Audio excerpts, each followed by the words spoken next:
Okay, so obviously now we've entered the Transcendence, a room where, as I was saying, three-dimensional reality no longer exists in the way that we think of it right now. Our reductive bodies that basically filter this consciousness through has expanded through genius and then eventually through the manifestation, or the mature level of oneness or group soul. The mature level of group soul and unity has led us to the mature version of the oneness that we experience. We're now back up on the other side of the arc of total freedom and total spirit. We've gone all the way back up from materialism and constraint to total freedom, total spirit, where obviously the realm is just pure vibration and we no longer need anything to limit us anymore. So the reason I chose a three-dimensional structure as opposed to just a simple painting anymore is the painting represents the realm that we've been living in. If I was still in this realm, I would be experiencing reality as a two-dimensional creature. Well, where this dragon goes through that two-dimensional plane, it would just appear as kind of blobs, circular things floating in space. As a two-dimensional creature, I would not even be able to conceive of what three dimensions even is. Never heard of it. Maybe I can imagine it, but I have no idea how to even conceive of it. So basically what happens is us in three dimensions can therefore not ever imagine what a beyond three-dimensional creature looks like, feels like, or is. The cool thing though is we can feel it. Just like we can't really imagine what was before consciousness evolved objectivity and we started in room number 1. We can't really understand what to be a truly instinctual animal is. That's why dogs and animals are so fascinating to us, because it's like, wow, how does their brains even work? Well, in the same way we can't imagine the mature version of that because it's a transcendence up and out of that.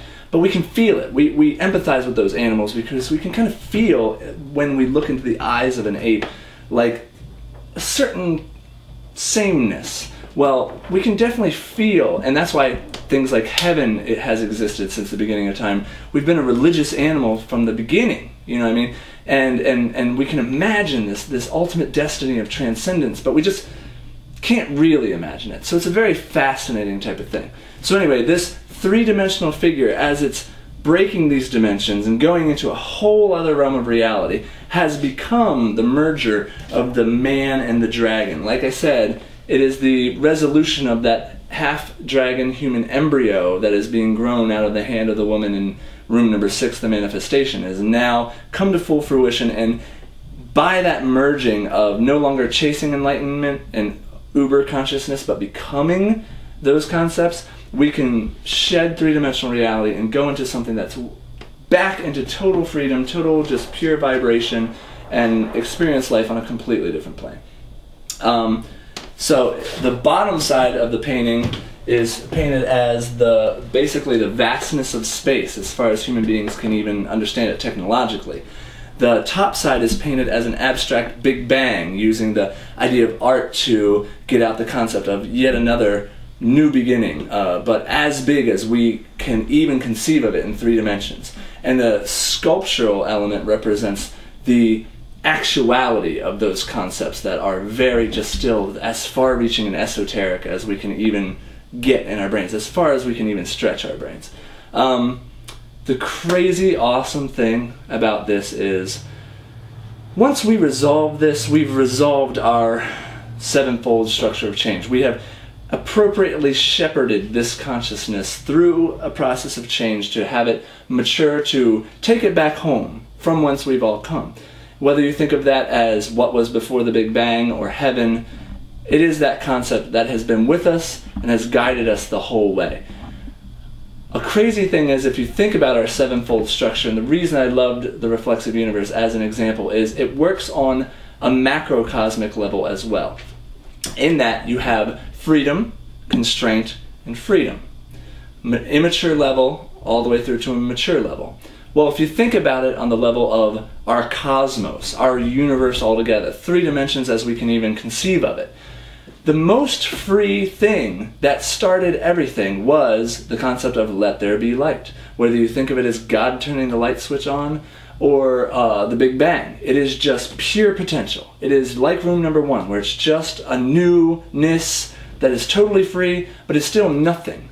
Like light is just little packets of energy. It's not even physical matter yet. So it has to lose a little bit of that freedom, gain some more materialism, go away from that spirit to something more constrained, and form subatomic particles, which is cool, but they're blipping in and out of existence, and they're just kind of more waves of possibility than they are matter in a certain way. So they have to organize a higher level, different strata, and get more constrained and more material and form atoms. Okay, so now there's stuff.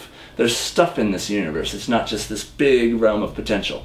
But atoms are just, it would be a billiard ball universe just banging into each other and just this hot mess of temperature-oriented single things bouncing around. Well, those have to form a higher level of organization to form even more articulate structures, so they form long chains of molecules, all different varieties, which is awesome. So now you have compositional structures, matter, like crystals and things like that. But we would just have a crystalline universe where temperature would dictate that those molecules either bust apart, or it's cold enough, it's hot enough that they bust apart, or it's cold enough that they stick together. Well, the cool thing is we've gone all the way down our arc now, so we're at the most material and most constrained. Crystals are so highly organized that the structure is so perfect that it's just kind of dead. So what has to come into our play here? Oh, consciousness. Okay, that's going to be what animates those forms and that structures. Well, how does that happen? Well, if you take the range of temperatures, even from what Arthur M. Young uses in his book, is say the surface of the sun all the way down to 0 degrees Kelvin. That is a ridiculously vast range of temperatures. It's just unbelievably vast. Well, there's a tiny, tiny, tiny, tiny, tiny, tiny, tiny, tiny, tiny sliver of temperatures in that vast range where molecules are in a realm where it's not hot enough to make it bust apart and not cold enough to make them stick together rigidly.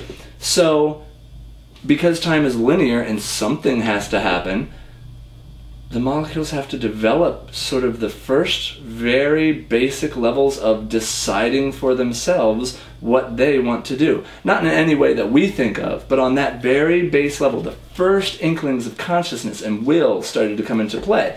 And the molecules themselves decided, well, I want to bust apart, or I want to go stick together. Well, that tiny, tiny, tiny range of temperatures exists on the planet Earth.